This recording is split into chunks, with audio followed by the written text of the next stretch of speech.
So well guys, कैसे हो आप लोग। स्वागत है आपका हमारे YouTube channel royal maths academy में। और हमारे जो भी एस्पायरेंट्स एसएससी के, रेलवे के या स्टेट सर्विसेज के जितने भी एग्जामिनेशन होते हैं या कॉम्पिटिटिव लेवल पे ऑल इंडिया पे जितने भी एग्जाम होते हैं उनका प्रिपरेशन कर रहे हैं, तो गाइस हमारे चैनल को सब्सक्राइब कर लें, इसको सब्सक्राइब करना ना भूलें। आज मैं आपके लिए बच्चों लेके आया हूँ जैन धर्म। ठीक है बच्चों, इससे पहले मैंने आपको बौद्ध धर्म से जो भी एग्जामिनेशन में मोस्ट इंपोर्टेंट क्वेश्चन पूछे जाते हैं उनको दो पार्ट में, बौद्ध धर्म पार्ट 1 और पार्ट 2 में एक्सप्लेन कर दिया था। और आज बच्चों में स्टार्टिंग करने वाले हैं जैन धर्म के साथ। तो चलिए बच्चों बिना देर करे स्टार्ट करते हैं। तो बच्चों जैन धर्म के जो संस्थापक थे या जो गुरु होते थे बच्चों, उनको तीर्थकर कहा जाता था। ठीक है, तो जैन धर्म की जो संस्थापना है बच्चों, उसको करा था ऋषभ देव ने। तो जैन धर्म के बच्चों अगर आपसे पूछ ले संस्थापक कौन थे, तो जैन धर्म के संस्थापक या प्रथम तीर्थकर ऋषभ देव थे। समझ गए बच्चों, उनके गुरुओं को तीर्थकर भी बोलते हैं। और मोस्टली बच्चों आपको महावीर स्वामी के बारे में पूछा जाता है, जो इसके लास्ट तीर्थकर हुए 24वें नंबर के। ठीक है, लेकिन आप ये याद रखिए इसके संस्थापक कौन थे, ऋषभ देव थे या इसके प्रथम तीर्थकर थे वो। ठीक है, अब क्या होता है बच्चों, उससे पहले पार्श्वनाथ से भी क्वेश्चन आते हैं। तो जो 23वें तीर्थकर हुए किसके, जैन धर्म के, उनका नाम था पार्श्वनाथ। वो इक्ष्वाकु वंश के राजा थे, अश्वसेन उनके पुत्र थे। ठीक है, तो जो 23वें तीर्थकर हुए जैन धर्म के, है ना, जिनको हम क्या बोलते हैं बच्चों, पार्श्वनाथ बोलते हैं, वो जो इक्ष्वाकु वंश के राजा अश्वसेन थे उनके क्या थे, पुत्र थे। तो बच्चों इन्होंने क्या करा, इन्होंने 30 वर्ष की अवस्था में अपना गृह त्याग कर दिया और सन्यासी जीवन को स्वीकार कर लिया। और इन्होंने 4 दीक्षाएं दी। कौन कौन सी 4 दीक्षाएं दी? पहली दीक्षा ये थी बच्चों इनकी कि आपको सदा सत्य बोलना है।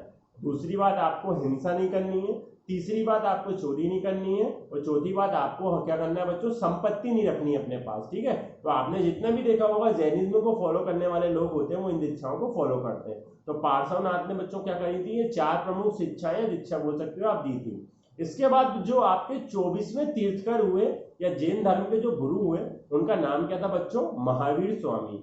तो बच्चों इनका बचपन का नाम वर्धमान था, लेकिन जब इन्होंने ज्ञान की प्राप्ति कर ली तब इनको महावीर स्वामी बोला गया। ठीक है बच्चों, तो इनका जन्म जो था महावीर स्वामी यानी वर्धमान का जन्म 540 ईसा पूर्व में बच्चों कुंडग्राम वैशाली में हुआ था। समझ गए बच्चों, जन्म के बारे में क्या है, महावीर स्वामी का या वर्धमान का जन्म 540 ईसा पूर्व में कुंडग्राम वैशाली में हुआ था।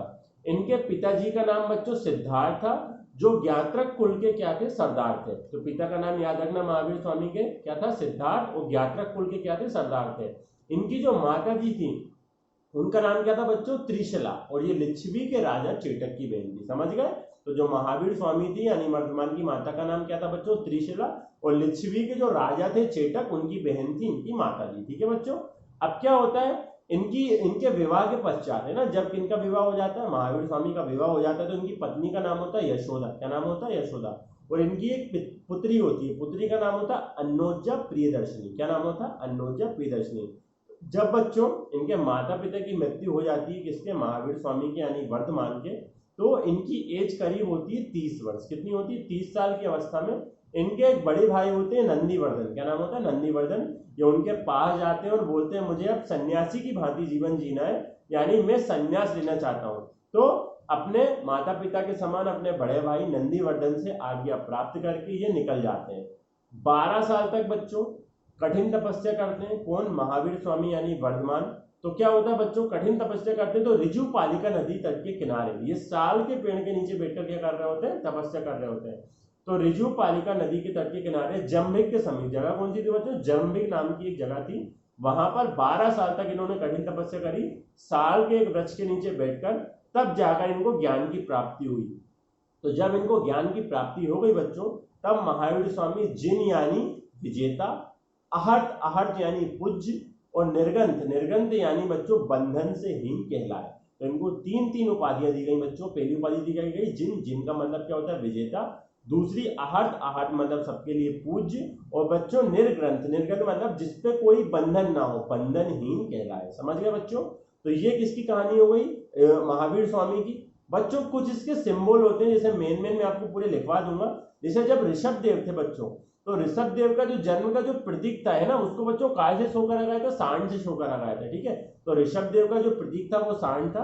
इसी तरीके से जो आपके पार्श्वनाथ थे बच्चों, उनका सर्प था, जो 23वें गुरु थे। 24वें जो महावीर स्वामी यानी वर्धमान हुए, इनका सिंह था यानी शेर था।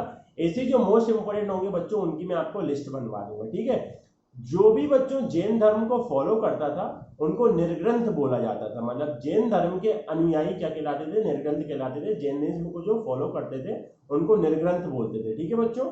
और पहला फॉलोवर कौन था जैन धर्म का? इनके दामाद, जिनका नाम था जमाली या जामली, कई जगह लिखा मिल जाता है। तो जो अन्नोजा प्रियदर्शनी का क्या था बच्चों? हस्बैंड था, यानी जो इनकी पुत्री थी वर्धमान महावीर स्वामी की, अन्नोजा प्रियदर्शनी के जो दामाद थे जमाली, ठीक है, वो इनके पहले फॉलोवर थे, यानी जैन धर्म के पहले अनुयायी थे। ठीक है। और बच्चों क्या हो गया? जो भी इसको फॉलो करता था जैन धर्म को, उनको निर्ग्रंथ बोला जाता था। और जो महावीर स्वामी यानी वर्धमान जो बच्चों अपने भाषण देते थे वो अर्धमागधी भाषा में देते थे। अर्धमागधी भाषा को बच्चों हम लोग प्राकृत भाषा भी कहते हैं। जैसे बुद्ध वालों के जो होते थे बच्चों वो पाली भाषा में होते थे, उसी तरीके से जैन धर्म के जो भी होते थे बच्चों उपदेश वो काय में होते थे? प्राकृत भाषा या अर्धमागधी भाषा में होते थे। समझ गए बच्चों? तो यह हाफ लेक्चर है किसका बच्चों? जैन धर्म का। बचा हुआ पार्ट में पार्ट नंबर 2 जैन धर्म में कवर करवाऊंगा, और जैन धर्म हमारा क्या हो जाएगा बच्चों? पूरा कंप्लीट हो जाएगा। और किस तरीके से श्वेतांबर और दिगंबर में डिवाइड होगा जैन धर्म वो पढ़ेंगे हम बच्चों नेक्स्ट लेक्चर में। थैंक यू बच्चों। लेक्चर को लाइक कर देना और बाकी बच्चों के साथ भी शेयर कर देना ताकि उनको भी हेल्प मिल सके। बच्चों घर पे रहिए, सुरक्षित रहिए, स्टे होम, स्टे सेफ।